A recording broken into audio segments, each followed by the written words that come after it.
जय हिंद। आज हम लोग मैथ के कड़ी में आगे बढ़ते हुए परसेंटेज के बारे में चर्चा करेंगे। ठीक है, चूंकि विदाउट परसेंटेज आप मैथ नहीं समझ सकते। ठीक है, विदाउट परसेंटेज आप किसी तरह के मैथ बनाएंगे तो उसमें आपको परेशानी खड़ी हो सकती है। ठीक है, इसलिए हम लोग परसेंटेज के बारे में बारीकी से जानेंगे, छोटे छोटे बातों को जानेंगे जो कि किसी भी एग्जाम में सहायक सिद्ध होगा। परसेंटेज कहने का मतलब जिस तरह हम लोगों के शरीर में रीढ़ की हड्डी होती है उस तरह मैथ का रीढ़ क्या है? परसेंट। ठीक है, मैथ के रीढ़ परसेंटेज। अब हम लोग परसेंटेज के बारे में एक एक करके धीरे धीरे स्टेप बाय स्टेप हम लोग आगे बढ़ेंगे। ठीक है, देखिए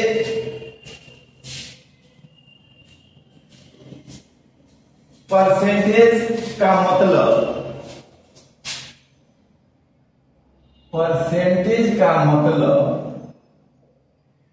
प्रतिशत होता है। अगर कहीं बाबू थोड़ी सी लिखने में इधर से उधर हो जाए तो कृपया करके आप लोग इस बात को इग्नोर कीजिएगा, क्योंकि हम लोग मैथ पढ़ रहे हैं तो कहीं इंग्लिश इधर एक आध लाइन छूट जाएगा, कहीं हिंदी एक आध लाइन छूट जाएगा। चूंकि बोलना भी है, लिखना भी है, बताना भी है। तो परसेंटेज की अगर हम बात करें तो सबसे पहले आता है कि भिन्न को प्रतिशत में बदले, प्रतिशत में बदले। उसके बाद हम लोग देखेंगे कि प्रतिशत को भिन्न में बदले, प्रतिशत को भिन्न में। अब ये भिन्न क्या होता है? जो भी टर्म P बाई Q के रूप में रहता है, मतलब CBSE वाले के लिए नोमिनेटर बटा डिनोमिनेटर,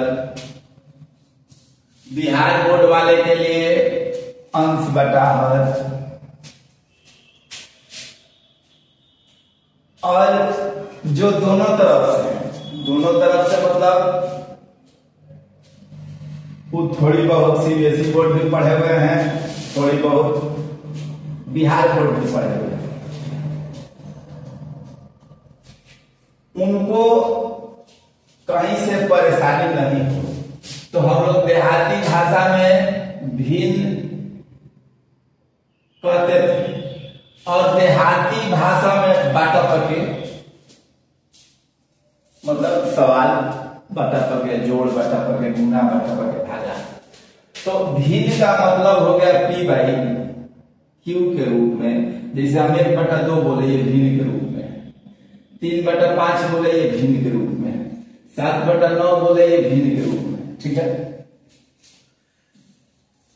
अब देखिए भिन्न को प्रतिशत में बदले। जैसे अगर आपके पास आ जाए 1, तो 1 आप समझ रहे हैं कि ये 100% है। अब कैसे? ये अंश हो गया ऊपर वाला, नीचे वाला अगर कुछ नहीं है तो हर है। हम लोग बच्चे क्लास से पढ़ते हुए आ रहे हैं, आई बात समझ में? जैसे हम बोले 1/2, जैसे हम बोले 1/3, जैसे हम बोले 1/4। आप इसको प्रतिशत में बदलिएगा तो कुछ नहीं करना है, 100 से गुणा कर देना है। क्या करना है? 100 से गुणा कर देना है। चूंकि अभी 100 से गुणा करना है और धीरे धीरे स्टेप बाय स्टेप, चूंकि आप लोग कंपटीशन वाले हैं तो 1 से लेकर के 20 तक, 25 तक, 30 तक आप जितना याद कर सकते हैं कीजिए ना। चूंकि विदाउट कैलकुलेशन आप मैथ की कल्पना नहीं कर सकते, और कैलकुलेशन करना है तो आपको उसमें परसेंटेज का आना आवश्यक है, गुना भागा का आना आवश्यक है, जोड़ घटाव का आना आवश्यक है, एलसीएम एचसीएफ का आना आवश्यक है। अर्थमेटिक तो भाई कोई बनाता है। चूंकि क्वेश्चन बन जाने वाला सारे होते हैं, आपको टाइम मैनेजमेंट करना होता है। तो टाइम मैनेजमेंट करने के लिए हम लोग धीरे धीरे स्टेप बाय स्टेप सीखेंगे। और देखिए, एक कहने का मतलब कि हम 100% इसको लिख दिए, 1/2 मतलब 50%, 1/3 मतलब 33.1/3%, 1/4 कहने का मतलब कि 25%, 1/5 कहने का मतलब 20%, 1/6 कहने का मतलब 96.2/3%, 1/7 14.98/2/7%, 1/8 12/98 12.1/2%, 1/9 11.1/9%, 1/10 10%, 1/11 9.1/11%, 1/12 12/96 8.2/3%, 1/13 63.91 7.9/13%, 1/14 14/7 7.1/7%, 1/15 15/6 6.2/3%। अब आपके दिमाग में ये बात आएगा कि ये आई कहां से, बहुत जल्दी है ये बात आई कहां से। तो अभी आपको हमने बताया कि आप 100 अगर भिन्न को प्रतिशत में बदलना है तो आप 100 से गुणा कर दीजिए।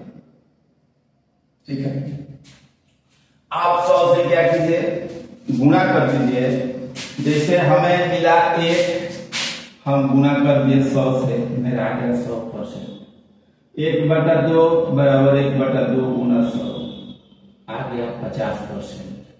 1/3 गुना 100 और 3 से भाग दीजिए, 3 का 9 33.1/3%। 1/4 100 में 4 से भाग दे दीजिए, आ गया 25%। 1/5 100 में 5 से भाग दे दीजिए, आ गया 20%। ठीक है, इसी तरह अब हम लोग स्टेप बाय स्टेप आगे बढ़ेंगे। आप लोगों को 1/15 तक याद होना चाहिए। हमें लगता है कि आप लोग इस तरह की बातें पहले से भी पढ़ते आए हैं और आप लोगों को भली भांति याद नहीं होगा। अब देखिए, जैसे 1/15 तक आप याद कीजिए, धीरे धीरे स्टेप बाय स्टेप आप लोगों को याद होते जाएगा। जैसे मान लीजिए कि आपके पास आ गया 3/2% का वैल्यू बताइए। 3/2% का वैल्यू बताइए, सॉरी 3/2 को प्रतिशत में बदलिए, 3/2। अगर आपको पता है कि 1/2 का वैल्यू होता है 50%, तो 3 गुना 1/2 इसको लिख सकते हैं। देखिए फायदा कहां होता है। अब 3 गुना 50% मतलब कितना, 150। अगर आपके पास आ गया 5/8 का वैल्यू बताइए। अब देखिए इसको आप लिख सकते हैं 5 गुना 1/8। अब देखिए 1/8 का वैल्यू आप लोगों ने निकाला है 12.1/2। अब 5 गुना 12.1/2% हो जाएगा ना जी। तो 12 बचे 60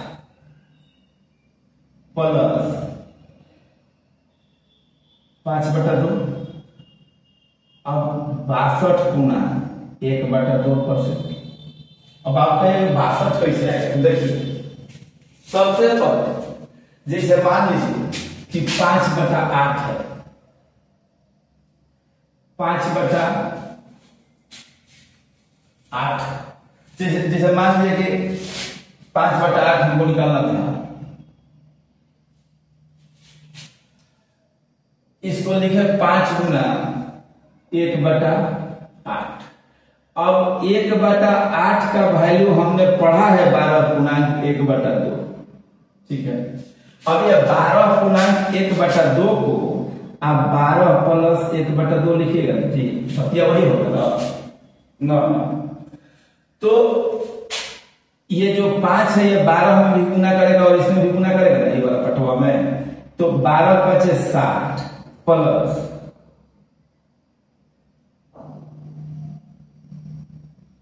12 बचे 60 अब प्लस 5/2। अब ये 5 में 2 से भाग दीजिएगा तो 2 आएगा, 62 गुना 1/2। अब इसी तरह एक और क्वेश्चन हम लोग लेते हैं। धीरे धीरे स्टेप बाय स्टेप हम लोग बढ़ते चलेंगे। जैसे मान लीजिए कि आपके पास कोई संख्या है, 3/5 का वैल्यू बताइए। अब 3 गुना 1/5 आप कर दिए, 3 गुना 1/5, 1/5 का वैल्यू आप जानते हैं कितना होता है? 20%। अब 20 दिया है 60। आ रही है बात को समझ में? अब जैसे मान लीजिए कि एक और क्वेश्चन हम लोग लेते हैं। जैसे आप लोगों को कह दिया कि 5/6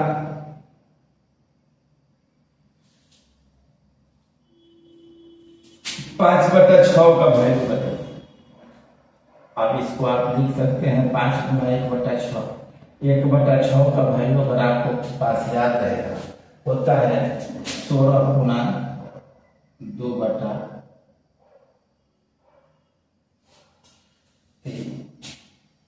16 गुना 2/3। तो अब देखिए गुना करेगा इसे, यहाँ प्लस है 16 × 5 = 80 प्लस 5 × 10/3 है ना। तो ये हो गया 83 गुना 1/3%। अब वीडियो चूंकि लंबा हो जाएगा, धीरे धीरे इतना आप लोग याद कीजिएगा। इसके बाद हम लोग कल इस पे वीडियो बनाएंगे। धन्यवाद।